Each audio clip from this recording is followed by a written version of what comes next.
ஓம் சாய்ராம். அனந்த கோட்டி பிரம்மாண்ட நாயக ராஜாதிராஜ யோகிராஜ பரபிரம்மம் ஸ்ரீ சச்சிதானந்த சமர்த்த சத்குரு சாய்நாத் மகாராஜ் கி ஜெய். ஜெய் ஜெய் ஸ்ரீ சுவாமி சமர்த்தா. மகாராஜ் ஸ்ரீ சுவாமி சமர்த்தா. ஜெய் ஜெய் ஸ்ரீ சுவாமி சமர்த்தா. கோபுரம் டிவி நேயர்களுக்கு சுந்தர் சாயின் சிரம் தாழ்ந்த நமஸ்காரங்கள். நாம் அக்கல்கோட் ஸ்ரீ சுவாமி சமர்த்த மகாராஜ் லீலாமிர்தத்தை பருகி கொண்டிருக்கிறோம். நம்ம போன எபிசோடில் அக்கல்கோட் ஸ்ரீ சுவாமி சமர்த்த மகாராஜ் பிசாசு பிடிச்ச அந்த பிராமணருக்கு எப்படி விடுதலை கொடுத்தார் அப்படிங்கிறத பார்த்தோம். சுவாமி அவர் மேலே பக்தி செலுத்தினோம்னா போகிறோம். சில பேரை அக்கல்கோட்டுக்கு வரவழைச்சு அவங்களுடைய கர்மாவை நீக்கி அவர்களுக்கு அனுகிரகம் பண்ணுவார். அவர்களுடைய தேவைகளை அவர்கள் சொல்லாமையே கூட சுவாமியே உணர்ந்து அவர்களுக்கு அவர்களுடைய லௌகிக தேவைகளை பூர்த்தி செய்து அவர்களை ஆன்மீகத்தில் மேலோ கொண்டு போகிறார் அப்படிங்கிறத நம்ம பார்த்தோம். அதோடு இல்லாமல் சுவாமி சமர்த்தரை அக்கல்கோட் வந்து தான் தரிசனம் பண்ணுங்கிறது இல்லை. ஒவ்வொருத்தருக்கும் ஒவ்வொரு விதமாக தரிசனம் கொடுப்பார். நம்ம இருக்கிற இடங்கள்லேயே கூட தரிசனம் கொடுப்பார். அது மாதிரி ஒரு பக்தருக்கு பாம்பேயில் இருக்கார். அந்த பக்தர் அவர் நல்ல தியானத்தில் உட்காந்துட்டுருக்கார். தியானத்தில் உட்காந்துருக்கும்போது திடீர்னு அக்கல்கோட் ஸ்ரீ சுவாமி சமர்த்தருக்கு ஒரு விதவை பெண்மணி மாதுளம்பழத்தை உரித்து ஊட்டுற மாதிரி கனவு காண்றார். அவருக்கு பரம சந்தோஷமாக போய்டுறது. ஏன்னு கேட்டால் ஒரு 3 நாள் முன்னால் தான் அவர் அக்கல்கோட்டுக்கு போன ஒரு பக்தர் மூலமாக சுவாமிக்கு மாதுளம்பழத்தை கொடுத்து அனுப்பிச்சிருக்கார்.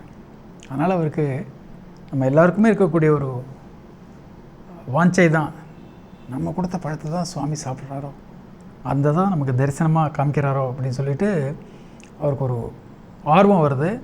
உடனே அவர் அங்கே இருக்கக்கூடிய அக்கல்கோட்டில் இருக்கக்கூடிய மம்லத்தார் ஒருத்தருக்கு, மோகேங்கிற ஒருத்தருக்கு லெட்டர் எழுதி இது மாதிரி எனக்கு தரிசனம் கிடச்சிது, இதை கொஞ்சம் நீங்கள் என்னன்னு கேட்டு சொல்கிறீங்களா அப்படின்னு சொல்லிவிட்டு அவர் லெட்டர் எழுதும்போது அவர் உடனே அவருக்கு பதில் எழுதுகிறார். நீ பார்த்த காட்சி உண்மைதான். பிரதோஷ காலத்தில் நீ கொடுத்த அந்த மாதுளம்பழத்தை உரித்து சுந்தராபாய் சுவாமிக்கு ஊட்டி விட்டுருந்தா அப்படின்னு சொல்லி அவர் லெட்டர் எழுதும்போது இந்த லெட்டர் ரிப்ளையை பார்த்தவருக்கு எவ்வளோ சந்தோஷமாக இருந்திருக்கும். அந்த வாமன் புவாவுக்கு ரொம்ப ரொம்ப பரம சந்தோஷமாக இருந்தது. இது மாதிரி இன்னொரு பக்தர் பாண்டரங் கேஷவ் அப்படின்னு பேர். அவர் அக்கல்கோட் சுவாமி சமர்த்த மகாராஜிட்ட வரும்போது சுவாமி சமர்த்தர் அவர் நமஸ்காரம் பண்ணும்போது சுவாமி சமர்த்தர் அவரை ஆசீர்வாதம் பண்ணிவிட்டு, உன்னுடைய வாயில் எவ்வளோ பற்கள் இருக்கோ அவ்வளோ நாள் நீ உயிர் வாழ்வாய் அப்படின்னு சொல்லிவிட்டு அவரை ஆசீர்வாதம் பண்ணிவிட்டு அவருக்கு பிரசாதம் கொடுக்குறார். கொடுத்துட்டு அதை திரும்பி வாங்கின்றார் அவர்கிட்டருந்து. உடனே இந்த கேஷவ் என்ன பண்ணுறார், அங்கேருந்து கிளம்பி போகிறார். கிளம்பி போகும்போது எக்ஸாக்டாக அவருடைய 33வது வயசில் அவருக்கு ஒரு நோய் தாக்கம் அந்த நோயில் அவர் இறந்து போகிற மாதிரி ஒரு சுச்சுவேஷன் வந்துடுது. கரெக்டாக அந்த டயத்தில் சுவாமி ஸ்தூல சரீரத்தில் அவருக்கு காட்சி கொடுக்குறார். அவருடைய உயிர் பிரிகிற டயத்தில் சுவாமி அவருக்கு காட்சி கொடுத்து அந்த பக்தரை ஆசீர்வாதம் பண்ணுறார். அதே மாதிரி சுவாமி எந்த இடத்துல இருந்தாலும், நம்ம எங்கே இருந்தாலும் நமக்கு காட்சி கொடுக்குறதுங்கிறது இன்றளவும் நடந்துட்டுருக்கு. உங்களுக்கெல்லாம் ஞாபகம் இருக்கும், நம்ம ப்ரீவியஸ் எபிசோடில் கூட பேசியிருக்கோம். ஸ்தூல ரூபத்தில் இந்த சென்னையில் சூளைமேட்டில் இருக்கக்கூடிய ஒரு பக்தைக்கு காட்சி கொடுத்தாரு அப்படின்னு சொல்லிட்டு உங்களுக்கு ஞாபகம் இருக்கு இல்லையா? அந்த பக்தைக்கு காலில் ஒரு சுளுக்கு மாதிரி ஏர்லி மார்னிங்கில் மாடியில் இருக்கிற அந்த பக்தையால் கீழே இருக்கக்கூடிய டாய்லெட்டுக்கு வர முடியல.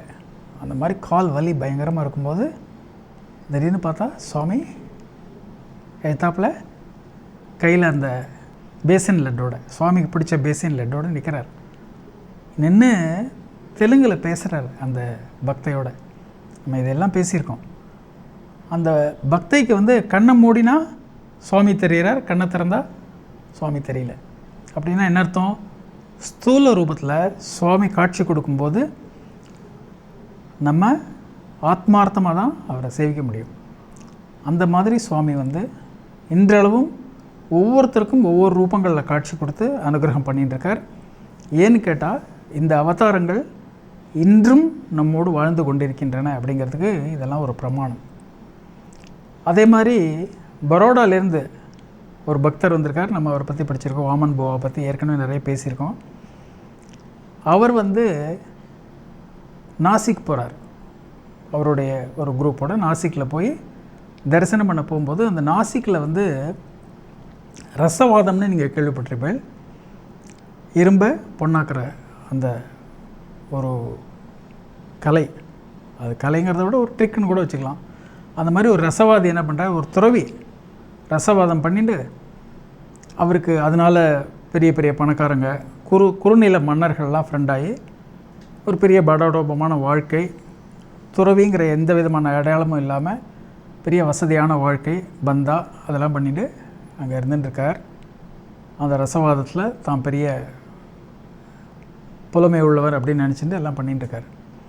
அந்த நேரத்தில் இந்த வாமன் புவா நாசிக் போகிறார்.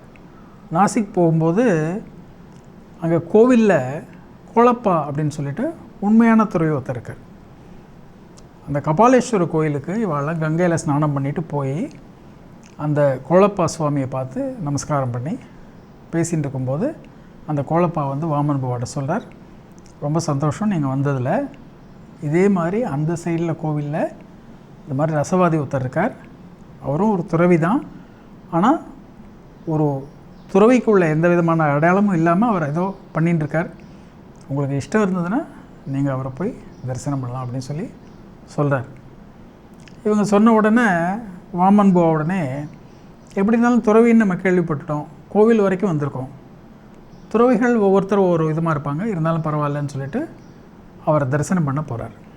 அப்போ அந்த துறவி வாமன் புவாவை பார்த்துட்டு, என்னை பற்றி உனக்கு தெரியுமா, நான் பெரிய ரசவாதி, ஒரு நாளைக்கு 4 தோலா 5 தோலா தங்கம் எடுப்பேன், இலைகள்லேருந்து சொட்டுற தண்ணியிலேருந்து நான் தங்கத்தை உருவாக்குவேன், இது மாதிரி டெய்லி நான் நிறைய தங்கம்லாம் உருவாக்குவேன். துறவிகள்லாம் அப்படி தான் இருக்கணும், நல்ல இதுவாக இருக்கணும். கடவுளுடைய அருள் உள்ளவன் எதுக்கு போய் பிக்ஷையெல்லாம் எடுக்கணும் அப்படின்னு சொல்லி மற்றவங்களெல்லாம் கேலி பண்ணுற மாதிரி திட்டி பிக்ஷையெல்லாம் துறவிகள்லாம் எடுக்கக்கூடாது. அவங்களுக்கு ரொம்ப இந்த வாழ்க்கை இருக்கணும், வசதியான வாழ்க்கை இருக்கணும் அப்படி இப்படிலாம் சொல்லி ரொம்ப தற்பெருமை பேசிக்கிறார். இந்த இடத்துல நம்ம ஒரு விஷயம் தெரிஞ்சுக்கணும். இந்த பிக்ஷை எடுக்கிறதுங்கிறது ஒரு பெரிய விஷயம். இப்போது ஆக்சுவலாக பிக்ஷாண்டின்னு சொல்லிட்டு சிவனுக்கே பேர். சிவனே பிக்ஷை எடுக்கிறாரு. பிக்ஷை எதுக்காக எடுக்கிறார்? பிக்ஷை எடுக்கும்போது பிக்ஷை கொடுக்குறவங்க இருப்பான் இல்லையா, அந்த பிக்ஷை கொடுக்குறவனுடைய கர்மாக்கள் பிக்ஷை கொடுப்பதனால் நீங்கி போகிறது. இந்த மாதிரி கர்மாக்களை விளக்கிறதுக்காக தான் இன்றளவும் சித்தர்கள் சாதுக்கள் நம்மளை தேடி நம்மக்கிட்ட பிக்ஷை வாங்கிட்டு நம்மக்கிட்ட இருக்கக்கூடிய கர்மாக்களை நீக்கி நமக்கு வாழ்க்கையில் தடைகள் இருந்தால் விலக்கி நம்மளை முன்னேற்றுவாங்க, லௌகீகத்தில் நமக்கு தேவைகள்லாம் நிறைவேற்றுவாங்க. அதுதான் இந்த பிக்ஷைங்கிறது. அதை நிச்சயமாக எல்லோரும் தெரிஞ்சுக்கணும். இன்றளவும் பிக்ஷை எடுக்கிறவங்க யாரை பார்த்தாலும் உங்களால் முடிந்த பிக்ஷை நீங்கள் கொடுத்தீங்கன்னாக்க உங்களுடைய கர்மாக்கள் அவங்களுக்கு போய் சேரும். அதனால் இந்த கர்மாவை எடுக்கக்கூடிய விஷயந்தான் பிக்ஷைங்கிறது தெரியாமல் பிக்ஷையை ரொம்ப கேவலமாக நினச்சி அவர் பேசுகிறாரு. பேசிட்டு ரொம்ப அபரிமிதமாக பேசும்போது, நீ யார், உன்னுடைய குரு யார் அப்படின்லாம் கேட்கும்போது அவர் சொன்னார், என்னுடைய குரு என் பேர் வாமன் புவா, நான் பரோடாலேருந்து வரேன், என்னுடைய குரு அக்கல்கோட் ஸ்ரீ சுவாமி சமர்த்தர். அப்படின்னோடனே ஒரு கோபம் வந்துடுது. அக்கல்கோட் சுவாமி சமர்த்தரா, அவரெல்லாம் போலியான துறவி, அவரால்லாம் இந்த மாதிரி தங்கம்லாம் பண்ண முடியுமா, என்ன மாதிரி ரசவாதம்லாம் அவருக்கு தெரியுமா அப்படி அப்படின்னு சொல்லி அவரை கேலி பண்ணுற மாதிரி ஒரு மாதிரி பண்ணோன்னா வாமன் பாவுக்கு அப்படியே காற்று பிடிங்க விட்ட மாதிரி எடுத்து கோவம் வந்துடுது வாமன் பாவுக்கு. இருந்தால் கூட அவர் அடக்கிண்டு இவர் பேசுகிறதெல்லாம் கேட்டுருக்கார். அவர் சொல்கிறார், அக்கல்கோட் சுவாமியால் என்ன பண்ண முடியும், அவர் உண்மையான துறவியாக இருந்தால் என்ன மாதிரி தங்கத்தை வரவழைக்கணும் அப்படி இப்படிலாம் சொன்னாலும் அவர் சொல்கிறார், அக்கல்கோட் சுவாமி பார்க்குற இடத்துல எந்த விஷயத்தை வேணாலும் இந்த உலகத்தையே தங்கமாக மாற்றக்கூடிய அளவுக்கு அவர் ஒரு பெரிய பரபிரம்ம ஸ்வரூபின்லாம் சொல்லி பார்க்குறாரு. அப்படின்னா அவர் அங்கே இருந்துகிட்டே இப்போ இங்கே தங்கத்தை உருவாக்கலாமே அப்படின்லாம் சொல்லி கண்ணா பின்னான்னு சத்தம் போட்டவுடனே இவங்கெல்லாம் உடனே ரொம்ப மனசு வருத்தப்பட்டு திரும்பி வந்துடுறாங்க. திரும்பி தன்னுடைய தங்குற இடத்துல தங்கும்போது அன்றைக்கி ஃபுல்லாக அவங்க சுவாமியுடைய நாமத்தை சொல்லிட்டு அன்று இரவை கழிக்கிறாங்க.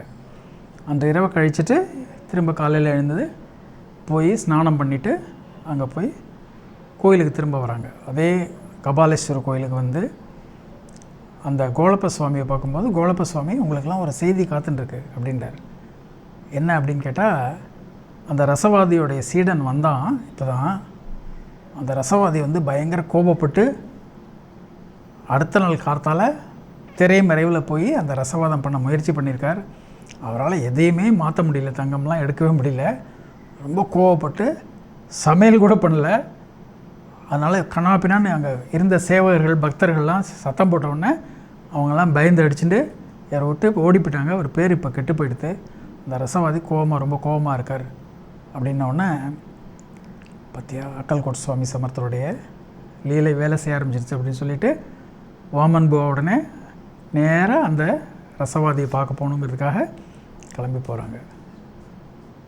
இந்த இடத்துல தான் அக்கல்கோட் ஸ்ரீ சுவாமி சமர்த்த மகாராஜோடைய திவ்ய சங்கல்பம் எப்படி வேலை செய்கிறதுங்கிறத நம்ம தெரிஞ்சுக்க முடியும்.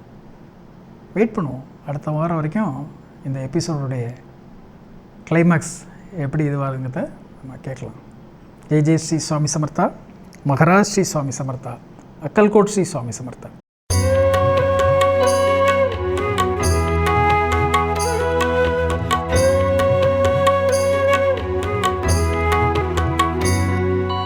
விதம் விதமான பக்தி நிகழ்ச்சிகளை உங்களுக்காக தந்து கொண்டிருக்கிறது உங்கள் கோபுரம் டிவி.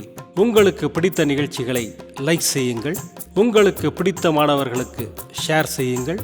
மேலும் சப்ஸ்கிரைப் செய்வதோடு மட்டுமல்லாது அருகில் இருக்கும் பெல் பட்டனை கிளிக் செய்து கோபுரம் டிவி நிகழ்ச்சிகளை உடனுக்குடன் தெரிந்து கொள்ளுங்கள். மற்றும் ஒரு மகிழ்ச்சியான செய்தி, கோபுரம் டிவி ஆப்பை கூகுள் பிளே ஸ்டோரில் ஃப்ரீ டவுன்லோட் செய்து கோபுரம் டிவி நிகழ்ச்சிகளை தொடர்ந்து கண்டுகளியுங்கள், பாருங்கள், ரசியுங்கள், பரவசமடையுங்கள். gopuramtv.com. பக்தி பக்திமயம்.